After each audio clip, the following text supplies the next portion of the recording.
ইংরেজি শেখার আসরের সপ্তম পর্বে সকলকে স্বাগত জানাই। ইতিপূর্বে আমরা 6টা পর্ব সম্পূর্ণ করেছি। এক একটা পর্বে এক একটা বিষয় নিয়ে আমরা আলোচনা করেছি এবং এই আলোচনাগুলো যতটা সম্ভব সহজ সরল করা হয়েছিল, যেন সাধারণ ছাত্রছাত্রী এবং শিক্ষার্থীরা যারা ইংরেজিটাকে শিখতে চায় তারা যেন খুব সহজে বুঝতে পারে এবং আয়ত্ত করতে পারে। তো আজকে একটা খুব গুরুত্বপূর্ণ এবং খুব মজাদার একটা বিষয় নিয়ে আজকে এই সপ্তম পর্ব, যাকে আমরা ভয়েস বা বাংলায় বাচ্য বলি। তো এই ভয়েস নিয়ে বিচলিত হওয়ার কিছু নেই। একদম জলের মতো সহজ করে নেওয়া যায় এই ভয়েসটাকে, যদি শিক্ষার্থীরা বা পড়ুয়ারা বা ছাত্রছাত্রীরা টেন্সটা একটু মনে রাখতে পারে, তাহলে ভয়েসটা একদম অতি সহজে আয়ত্তে রাখা যায়। তো আমরা সরাসরি চলে যাই আজকের আলোচনায়। তাহলে প্রথমেই বলি, ভয়েস বা বাচ্য কাকে বলে। তো ভয়েস বা বাচ্য কাকে বলে, এটা একদম গ্রামারের ডেফিনেশন মুখস্থ রাখার দরকার নেই, শুধুমাত্র কনসেপ্টটা জানা থাকলেই হবে। এই মুহূর্তে আমি সহজ করে বলার চেষ্টা করছি। ভয়েস হলো ভার্বের একটা ফর্ম বা রূপ। ভয়েস হলো ভার্বের একটা ফর্ম বা রূপ। তাহলে এই রূপটা ভার্বের দুই প্রকার ভাবে থাকতে পারে, যেটাকে আমরা বলছি অ্যাক্টিভ ভয়েস এবং প্যাসিভ ভয়েস। তাহলে আমরা ভয়েসের বৈশিষ্ট্যটা যদি আমরা জেনে নিই, কোনো ভার্বের সাবজেক্ট যখন কোনো কাজ করে অথবা সাবজেক্টকে ভিত্তি করে যখন কোনো কাজ করা হয়, তখন ভার্বের এক একটা রূপ থাকে, দুটো রূপ থাকে। তো এই রূপটাকে বলা হচ্ছে ভয়েস। তো যেহেতু এই রূপটা দুভাবে থাকতে পারে, সেই জন্য ভয়েসকে অ্যাক্টিভ ভয়েস এবং প্যাসিভ ভয়েস এই দুভাগে ভাগ করা হয়। ইতিমধ্যে যতগুলো সেন্টেন্স আমরা শিখেছি তৈরি করতে, সবগুলোই কিন্তু অ্যাক্টিভ ভয়েসে আমরা শিখেছি। আজকে শিখব প্যাসিভ ভয়েস। আজকের আলোচনা আমি দুটো ধাপে বা দুটো স্টেপে সম্পূর্ণ করব। তাহলে আমরা সরাসরি এখন চলে যাচ্ছি প্রথম ধাপ বা ফার্স্ট স্টেপ কি হবে। এখানে আমরা প্রথম ধাপে শিখব সরাসরি বাংলা থেকে ইংরেজিতে প্রকাশ। তার মানে যে প্যাসিভ ভয়েসগুলো আছে, আমরা বাংলায় তাদের ব্যবহারটা শিখব। বাংলায় কোনগুলো প্যাসিভ ভয়েস সেটা আগে জেনে নেব, তারপর সেগুলো সরাসরি আমরা ইংরেজি করতে পারি কিনা। এটা ভীষণ একটা গুরুত্বপূর্ণ গঠন প্রণালী, এবং বাক্য গঠন প্রণালীর মধ্যেও এটাও একটা গুরুত্বপূর্ণ প্রণালী। কাজেই আমরা সরাসরি আগে জানবো আমরা বাংলায় প্যাসিভ ভয়েসটাকে বা ভাববাচ্যটাকে জানবো, এবং এই ভাববাচ্যটা কিভাবে সরাসরি আমরা ইংরেজিতে তার প্রকাশ ঘটাতে পারি সেটা এখন আমরা একটু জেনে নেব। এখানে দুটো উদাহরণ আমি নিয়েছি সম্মুখ ধারণাটা পাওয়ার জন্য। অ্যাক্টিভ ভয়েস কোনগুলো, আই ড্র দ্য পিকচার, আমি ছবিটা আগে, এখানে সাবজেক্ট আই কাজ করছে বলে এই ভার্বটা প্যাসিভ অ্যাক্টিভ ফর্মে আছে, এই ভার্বটা ড্র ভার্বটা অ্যাক্টিভ ফর্মে আছে। এখানে দ্বিতীয় বাক্যটা দেখো, দ্বিতীয় বাক্যতে আছে কি, the picture was drawn by him. তাহলে ছবিটি আঁকা হয়, প্রথমটা হলো আমি ছবিটি এঁকেছিলাম, আর the picture was drawn by him, তার দ্বারা ছবিটি আঁকা হয়েছিল। এটা যদি বলি, বা এখানে হিম পরিবর্তন করে যদি আমরা এটাকে মি করি,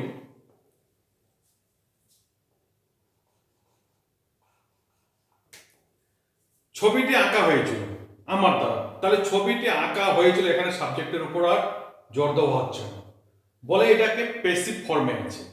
তাহলে এই ভয়েস যখন আমরা আলোচনা করব তখন অবশ্যই এই ভয়েসগুলো যেহেতু টেন্সের উপর নির্মিত হয়, ভিত্তি করে নির্মিত হয়, কাজেই টেন্সটাকে একটু ভালো করে জেনে নিতে হবে।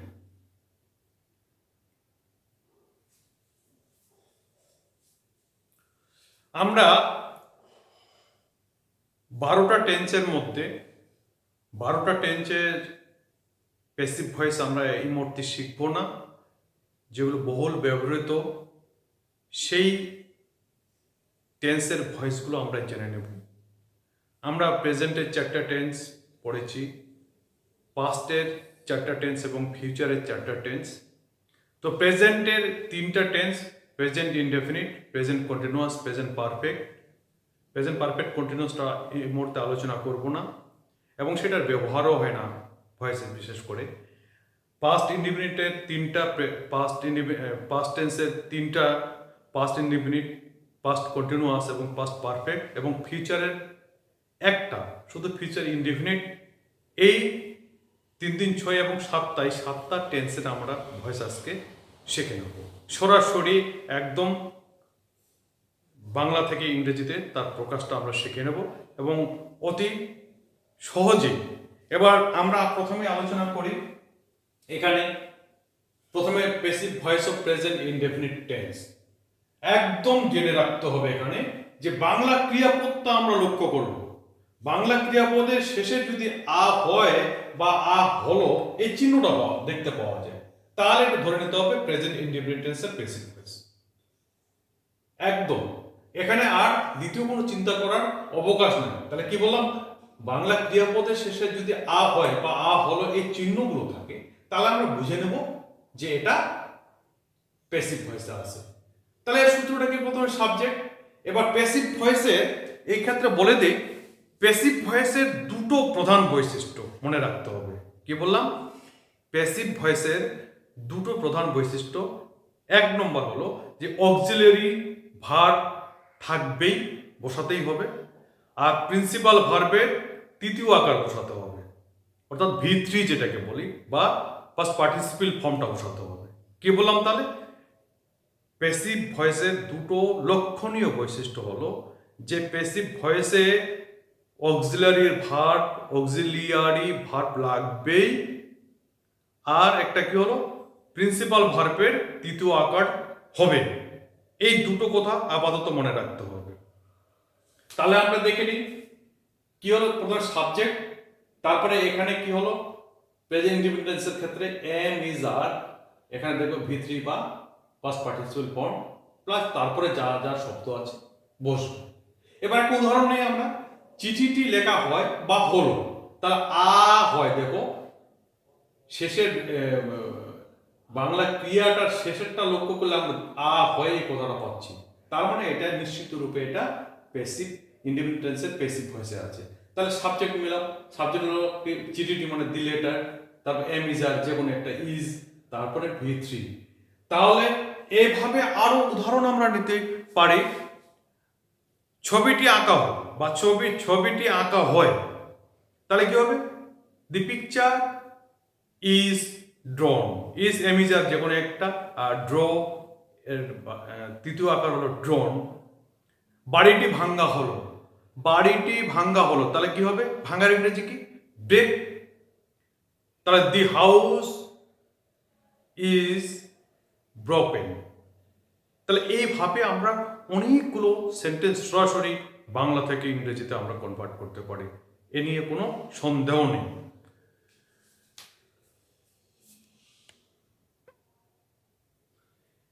এবার আমরা প্রেজেন্ট কন্টিনিউয়াস টেন্সের প্যাসিভ ভয়েসটা দেখে নিই কিভাবে করা যায়। এটা চিনার খুব সহজ একটা উপায় আছে। বাংলা ক্রিয়াপদের শেষে আ হচ্ছে, এই চিহ্নটা যদি থাকে, তাহলে আমাদের একদম নিশ্চিতভাবে আমরা বলতে পারি যে এটা এই প্যাসিভ ভয়েসটা প্রেজেন্ট কন্টিনিউয়াস টেন্সে আছে। যেরকম উদাহরণটা আমি একটা দিয়েছি, চিঠিটি লেখা হচ্ছে, লেখা আ হচ্ছে, গাছটি কাটা হচ্ছে, গাছটি কাটা, কাটা শেষে আহা তারপরে হচ্ছে। তাহলে এই চিহ্নগুলো দেখলে আমরা সহজে বুঝতে পারি যে এটা প্রেজেন্ট কন্টিনিউয়াস টেন্সের প্যাসিভ ভয়েস। তাই এর সূত্রটা কি হবে? প্রথমে সাবজেক্ট বসাবো, এম ইজ আর তো বসাবো। বিংটা কেন নিলাম? যেহেতু ভি3 হবেই, তো ভি3 শেষে তো আর আইএনজি যুক্ত করা যায় না, তার পরিবর্তে ওই জন্য বিং দিলাম। তাহলে এখানে পরিবর্তন হলো কি, প্রেজেন্ট ইনডিফিনিট টেন্সের প্যাসিভ ভয়েস ছিল এম ইজ আর ভি3, এখানে যুক্ত হলো বিং কথাটা। তাহলে এবার দেখি উদাহরণটা, চিঠিটি লেখা হলো, চিঠিটি লেখা হচ্ছে, তাহলে এটা আমরা প্রেজেন্ট কন্টিনিউয়াস টেন্সের প্যাসিভ ভয়েস। তাহলে এটা মিলে দেখি সূত্রটা, subject the letter, am is are যে কোনো একটা, তারপর বিং, তারপর ভি3, লেখার ইংরেজি হলো রাইট, রোড, রিটিং। তাহলে আমাদের প্রেজেন্ট কন্টিনিউয়াস টেন্সের এটা হলো প্যাসিভ ভয়েস। এবার আমরা শিখে নেব প্রেজেন্ট পারফেক্ট টেন্সের প্যাসিভ ভয়েস কিভাবে করা যায়। এখানে বাংলা ক্রিয়াপদের শেষে যদি এই চিহ্নটা থাকে আ হয়েছে, বাংলা ক্রিয়াপদের শেষে আ হয়েছে বা ও হয়েছে এই কথাটা যদি থাকে, তাহলে এটা আমরা বলতে পারি প্রেজেন্ট পারফেক্ট টেন্সের প্যাসিভ ভয়েসে। যেরকম আমরা চিঠিটি লেখা, আ হয়েছে, চিঠিটি লেখা হয়েছে। হ্যাঁ, বাচ্চাটিকে খাওয়ানো হয়েছে, তাহলে খাওয়ানো ও হয়েছে। ছবিগুলি আঁকা হয়েছে, তাহলে আ হয়েছে এই কথাটা থাকলে সেটা হলো প্রেজেন্ট পারফেক্ট টেন্সের প্যাসিভ ভয়েস, একদম নিশ্চিত রূপে। এবং এটাকে কি করব, প্রথমে সূত্রে ফেলবো সাবজেক্ট, তারপর হ্যাভ বা হ্যাজ যে কোনো একটা। এখানে দেখো, এখানে বিং বসানো হয়েছে। প্রেজেন্ট কন্টিনিউয়াস টেন্সে বিং ছিল বিইআইএনজি, এখানে B double E and being. আর আমি কি বললাম, ভি3 তো থাকবে, প্রত্যেকটা প্যাসিভ ভয়েসে ভি3 থাকবে। তাহলে দি চিঠিতে লেখা হয়েছে দি লেটার, সাবজেক্ট দেখো দি লেটার, হ্যাভ বা হ্যাজ, তারপর বিন, তারপর রিটিং, তারপরে অন্যান্য যা শব্দ থাকবে তারপর বসাতে হবে। এরকম আরো যদি উদাহরণ, ছবিটি আঁকা হয়েছে, তাহলে কি হবে, দি পিকচার হ্যাজ বিন ড্রন। ছবিটি আঁকা হয়েছে, দি পিকচার হ্যাজ বিন ড্রন। এগুলো তোমরা নিজেরাই একটা করে ভাব নিয়ে এভাবে তৈরি করে তোমরা প্র্যাকটিস করো। এবার আমরা পাস্ট ইনডিফিনিট টেন্সের প্যাসিভ ভয়েসটা একটু শিখে নেব। এখানে বাংলা ক্রিয়াপদের শেষে লক্ষ্য রাখো আ হয়েছিল বা কখনো হলো অর্থে পাস্ট টেন্স বোঝায়। তাহলে আ হয়েছিল বা আ হলো, হলো যদি পাস্ট টেন্সে বোঝায়, তাহলে পাস্ট, এই আমরা পাস্ট ইনডিফিনিট টেন্সে এটা সরাসরি আমরা বাংলা থেকে ইংরেজি করার কৌশলটা, প্রথমে হলো সাবজেক্ট, প্রেজেন্ট ইনডিফিনিট টেন্সে কি ছিল, এম ইজ আর ছিল। পাস্ট ইনডিফিনিট টেন্সে এখানে দেখো ওয়াজ ব্যবহার হবে ভি3, তারপরে যা শব্দ আছে সেগুলো বসবে। তাহলে চিঠিটি লেখা হয়েছিল, আ হয়েছিল, দি লেটার ওয়াজ রিটেন। বাড়িটি তৈরি করা হয়েছিল, তাহলে কি হবে, বাড়িটি তৈরি করা হয়েছিল, দি হাউস ওয়াজ কনস্ট্রাক্টেড। তাহলে এটা খুবই সহজ, শুধুমাত্র এখানে অক্সিলারি ভার্বগুলো লক্ষ্য রাখতে হবে, কারণ তার শেষের দিকটা এবং প্রথমে সাবজেক্ট তো হবে, এগুলো অপরিবর্তিত থাকছে, পরিবর্তন করছে শুধু অক্সিলারি ভার্ব। এরকম করে ভাগ ধরে ধরে এক একটা উদাহরণ তোমরা যদি প্র্যাকটিস করে নাও, তাহলে দেখবে যে ভয়েস নিয়ে আর কোনো সমস্যা হচ্ছে না। এবার আমরা পাস্ট কন্টিনিউয়াস টেন্সের প্যাসিভ ভয়েসটা শিখে নেব। চিনবার কৌশলটা এখানে হচ্ছে আ হচ্ছিল হবে কি হবে, বাংলা ক্রিয়াপদের শেষে যদি আ হচ্ছিল এই চিহ্নটা থাকে, তাহলে আমরা নিশ্চিত রূপে বলতে পারি এটা পাস্ট কন্টিনিউয়াস টেন্সের প্যাসিভ ভয়েস। এটা সূত্রটা দেখো, প্রথমে সাবজেক্ট ওয়াজ ওয়্যার, এখানে যেহেতু কন্টিনিউয়াস সেহেতু বিংটা বসলো, আর ভার্ব ভি3 তো বসবেই, তারপর অন্যান্য শব্দ। তাহলে চিঠিটি লেখা হচ্ছিল, এটার আমরা যদি ইংরেজি করি সরাসরি, দি লেটার ওয়াজ, এখানে হবে the letter was being written, the letter was being written. তো এরকম আরো উদাহরণ আমরা নিজে নিজে তৈরি করতে পারি, একদম সহজভাবে তৈরি করতে পারি। যেরকম একটা উদাহরণ আমরা যদি নেই, ছবিটি আঁকা হয়েছিল, আঁকা হচ্ছিল, তাহলে দি পিকচার ওয়াজ বিং ড্রন। চলে যাই নেক্সট টেন্সে। এবার আমরা শিখে নেব পাস্ট পারফেক্ট টেন্সের প্যাসিভ ভয়েস কিভাবে সরাসরি বাংলা থেকে ইংরেজিতে আনা যায়। বাংলা ক্রিয়াপদের শেষে যদি আ হয়েছিল বা দূর অতীত বোঝায়, দূর অতীত বোঝাতে আমরা পাস্ট পারফেক্ট টেন্সটা ব্যবহার করি, বা আ হয়েছিল এই শব্দটাও যদি থাকে তাহলে আমরা পাস্ট পারফেক্ট টেন্সের প্যাসিভ ভয়েস হিসেবে ব্যবহার করতে পারি। তাহলে আমরা কেউ ধর চিঠিটি লেখা হয়েছিল, তাহলে আ হয়েছিল, এখানে আমরা বিশ্লেষণ করে দেখো আমরা আ হয়েছিল কথাটা পেলাম, তাহলে এটা আমরা পাস্ট পারফেক্ট টেন্সে আমরা ব্যবহার করতে পারি। সূত্রটা হলো সাবজেক্ট, এখানে কিছুই ঘটবে না, তো হ্যাড বিন বসবে, তারপর ভার্বের তৃতীয় আকার, তারপর অন্যান্য যা শব্দ আছে সেটা বসবে। তার চিঠিটি লেখা হয়েছিল, এবার সূত্রের সঙ্গে মিলে দেবে the letter had been written. ভীষণই সহজ। এবার আমরা শিখে নেব ফিউচার ইন্ডিপেন্ডেন্সের প্যাসিভ ভয়েস, এবং এটা ভীষণের চেনার কৌশলটা সহজ। বাংলা ক্রিয়াপদের শেষে ও হবে বা আ হবে এই চিহ্নটা থাকলে সেটা ফিউচার ইন্ডিপেন্ডেন্সের প্যাসিভ ভয়েস। তাহলে এর সূত্রটা দেখো, এখানেও আমরা অক্সিলারি ভার্বগুলো পরিবর্তন করছে শুধুমাত্র। তাহলে কি কি, এখানে শেল বা উইল, তারপর বি থাকছে, তারপর ভার্বের তৃতীয় আকার, তারপর অন্যান্য শব্দ। চিঠিটি লেখা হবে, তাহলে কি হবে, সাবজেক্ট শেল বা উইল যে কোনো একটা, বি বসছে, আর রিটিন মানে রাইট ভার্বের তৃতীয় আকার রিটিন। তাহলে এই ক্ষেত্রে একটু বলে রাখি যে ভার্ব যে লিস্টটা আমি পড়তে বলেছিলাম সেই লিস্টটা কিন্তু মুখস্থ রাখতে হবে, নইলে কিন্তু আমরা ইংরেজি নিয়ে এগোতে পারবো না। আমরা এতক্ষণ যা আলোচনা করলাম তার সারাংশটা যদি আমরা ছকের আকারে লিখে নিই তাহলে মনে রাখার আরও সুবিধা হয়, এবং এটা আমাদের চোখের সামনে থাকতে হবে সবসময়, যেন ভেসে ওঠে যে কোন আকারটা এবং কোন গঠনটা কীরকম, এটা কিন্তু আমাদের সবসময় মাথায় রাখতে হবে। তাহলে দেখে নিই কীভাবে একটা ছকের আকার দিতে পারি। এতক্ষণ যে আলোচনা হলো সেই আলোচনাটাকে কিভাবে ছোট্ট করে সংক্ষিপ্ত রূপে আমরা মনে রাখতে পারি সেই কৌশলটা। আমরা একটা কলাম নিলাম, টেন্সের কলাম। আমরা 12টা টেন্সের মধ্যে মাত্র 7টা টেন্সের আমরা প্যাসিভ ভয়েস করেছি। এখানে প্যাসিভ ভয়েসের সূত্রটা এখানে চেনার কৌশল। তাহলে প্রথমে দেখো প্রেজেন্ট ইনডেফিনিট টেন্স, এটা আমি সংক্ষেপে লিখেছি।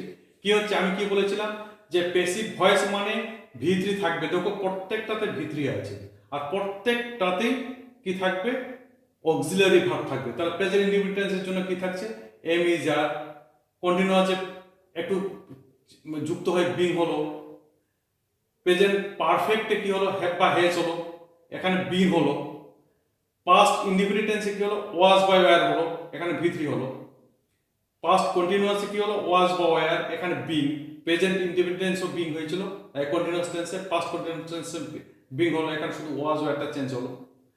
পাস্ট পারফেক্ট টেন্সে শুধু হবে হ্যাড বিন, আর ফিউচার ইনডিফিনিট টেন্সে শুধু শ্যাল বা উইল সঙ্গে বি। তাহলে এইটুকু ছক যদি আমরা মনে রাখি, তোমরা একবার ভালো করে দেখে নাও, এবং শেষে দেখো আ হয়ে, আ হচ্ছে, আ হয়েছে, আ হয়েছিল, আ হচ্ছিল, আ হয়েছিল, আ হবে, এই চিহ্নগুলো যদি, এই ছকটা যদি তোমরা সুন্দর করে মনে রাখতে পারো তাহলে কোনো প্যাসিভ ভয়েস গঠন করতে গেলে আমাদের অসুবিধা হবে না। তা এটা ছিল কিন্তু ফার্স্ট স্টেপ বা প্রথম ধাপের আলোচনা। আমরা কি বলেছিলাম যে ভয়েসটাকে আমরা দুটো ধাপে সম্পূর্ণ করব। তাহলে আমরা প্রথম ধাপ সম্পূর্ণ করলাম, এবারে আমরা দ্বিতীয় ধাপে চলে যাব।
এবার আমরা দেখে নিই যে কোন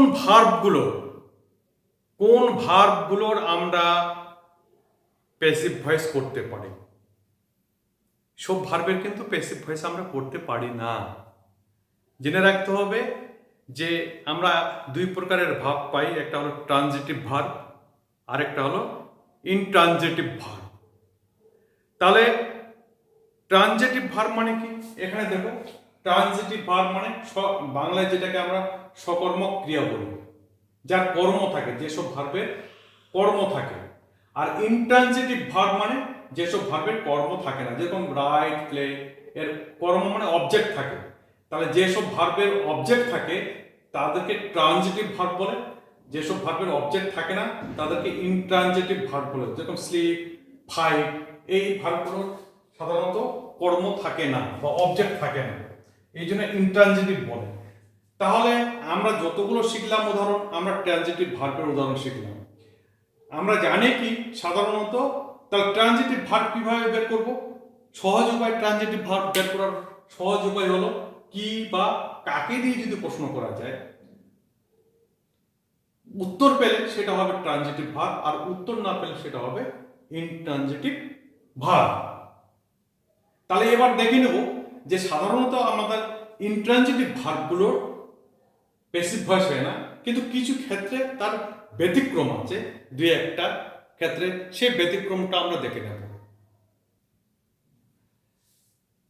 যখন কোনো ভার্বে, ইন্ট্রানজিটিভ ভার্বের মধ্যে পরে কগনেট অবজেক্ট থাকে, তখন সেই টেন্সটা বা ভার্বটার প্যাসিভ ভয়েস করা যেতে পারে। তাহলে কগনেট অবজেক্ট কি এটা জানতে হবে। যখন কোনো ভার্বের নাউন ফর্মটি অবজেক্ট হিসেবে ব্যবহৃত হয়, তখন সেই অবজেক্টটাকে বলা হয় কগনেট অবজেক্ট। একটা উদাহরণ নেই, তাহলে বুঝতে পারবে। হি স্যাং এ সং, তাহলে সিং মানে গান করা, তাই সিং থেকে সংটা তৈরি হয়েছে, নাউন ফর্ম। কাজে এই সংটাকে তখন বলা হচ্ছে কগনেট অবজেক্ট। এখানে সিং যদিও ইনট্রানজিটিভ ভার্ব, তাহলে হি সিংস, তবুও এটা কি করা হলো, এটাকে আমরা প্যাসিভ ভয়েস করতে পারি। তার প্যাসিভ ভয়েসের নিয়মটা কি? প্রথমে অবজেক্টকে সাবজেক্ট বানালাম, যেহেতু পাস্ট ইনডিফিনিট সেহেতু ওয়াজ নিলাম। সিং এর থার্ড ফর্ম হলো সাং বাই হিম। তাহলে এই কগনেট অবজেক্ট থাকলে আমরা ওই ইনট্রানজিটিভ ভার্বে প্যাসিভ করতে পারি। এবারে আমরা আরেক প্রকারের অবজেক্ট পাবো, যার নাম হলো রিফ্লেক্স অবজেক্ট। রিফ্লেক্স অবজেক্ট মানে রিফ্লেক্সিভ প্রোনাউনগুলো থাকে, রিফ্লেক্সিভ প্রোনাউনগুলো থেকে যে অবজেক্ট তৈরি হয় তাকে বলা হয় রিফ্লেক্স অবজেক্ট। এবার বলা হচ্ছে রিফ্লেক্সিভ প্রোনাউন কোনগুলো? My self, your self, her self, him self, them self, এই সেলফ কথাগুলো হলো রিফ্লেক্সিভ প্রোনাউন। এবং রিফ্লেক্সিভ প্রোনাউনগুলো যখন অবজেক্ট হিসেবে ব্যবহৃত হয় তখন তাকে রিফ্লেক্স অবজেক্ট বলা হয়। তাহলে এই রিফ্লেক্স অবজেক্ট থাকলে সেটার প্যাসিভ ভয়েস আমরা কিভাবে করব, এই নিয়মটা আগে শিখে নেই। সেই রিফ্লেক্স অবজেক্টগুলোকে কিন্তু সাবজেক্ট বানানো যায় না কখনো। তাহলে কি করতে হবে? হি হার্ট হিমসেলফ, সে নিজেকে আহত করেছিল। তাহলে হি ওয়াজ হার্ট, এই হিটাকে আমরা তখন সাবজেক্ট বানাবো, হি ওয়াজ হার্ট বাই হিমসেলফ, এইভাবে আমরা রিফ্লেক্স অবজেক্টগুলোকে প্যাসিভ ভয়েসগুলো করি। এগুলো ভয়েসের ছোট ছোট ব্যতিক্রমী নিয়ম, এগুলো মনে রাখার দরকার। এবার আমরা শিখে নেব রিটেইনড অবজেক্ট কি। যখন কোনো অ্যাক্টিভ থেকে প্যাসিভে আমরা করব, কোনো সেন্টেন্সকে বা কোনো ভয়েসকে অ্যাক্টিভ থেকে প্যাসিভে করব, তখন যদি দুটো অবজেক্ট থাকে তাহলে সেই দুটো অবজেক্টের মধ্যে যেটা রেখে দেবো সেটাকে বলা হচ্ছে রিটেইনড অবজেক্ট। আর যেটাকে সাবজেক্ট হিসেবে ব্যবহার করব, একটাকে সাবজেক্ট হিসেবে ব্যবহার করবে, যেটা থেকে যাবে সেটাকে বলা হচ্ছে রিটেইনড অবজেক্ট।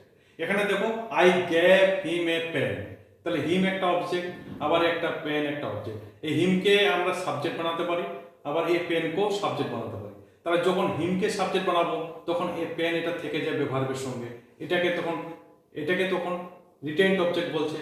আবার যখন এ পেনকে আমরা সাবজেক্ট বানাবো তখন হিমটা থেকে যাচ্ছে, তখন হিমটাকে বলা হচ্ছে রিটেইনড অবজেক্ট। তাহলে দেখো, I gave him a pen, প্রথম সেন্টেন্সটা দেখো, হিমটাকে আমরা অবজেক্টটাকে সাবজেক্ট করলে he, was given, past independence given, এই পেনটা এখানে থেকে গেল বাই মি। তাহলে এই পেনটা হচ্ছে এখানে রিটেন্ড অবজেক্ট। আবার এই পেনকে যদি সাবজেক্ট বানাও, দেখো একবার হিমকে সাবজেক্ট বানিয়ে করা যায়, এবার এ পেনকে আমরা সাবজেক্ট বললাম, এ পেন ওয়াজ গিভেন, তাহলে পেনটা নিলে কি হিমটা থেকে গেল, এই হিমটাকে তখন রিটেন্ড অবজেক্ট বলছে বাই মি। তাহলে দুটো অবজেক্ট থাকলে এই নিয়মে আমাদের ভয়েস চেঞ্জটা করতে হবে। তাহলে এবার তোমরা ভয়েস চেঞ্জের তোমাদের যে পাঠ্য গ্রামার আছে বা পাঠ্যপুস্তক আছে, ভয়েস চেঞ্জের অনুশীলনীতে চলে যাবে, দেখবে তোমরা যখন প্র্যাকটিস করবে প্রত্যেকটা ভয়েস চেঞ্জ তোমরা সুন্দরভাবে করতে পারছো। এই নিয়মটা যদি তোমরা ফলো করো, তাহলে আমি আজকের আলোচনার সারসংক্ষেপ করে দিচ্ছি। আমরা প্রথম ধাপে আলোচনা করলাম কিভাবে প্যাসিভ ভয়েসগুলোকে সরাসরি বাংলা থেকে আমরা ইংরেজিতে করি, এবং সেখানে একটা চেনার কৌশল খুব গুরুত্বপূর্ণ, এবং সূত্রগুলো দিয়ে দিয়েছি। সেই সূত্রগুলো কিছুই না, আমি প্রথমে কি বলেছিলাম যে প্যাসিভ ভয়েসের প্রধান দুটো বৈশিষ্ট্য। কি প্রধান দুটো বৈশিষ্ট্য?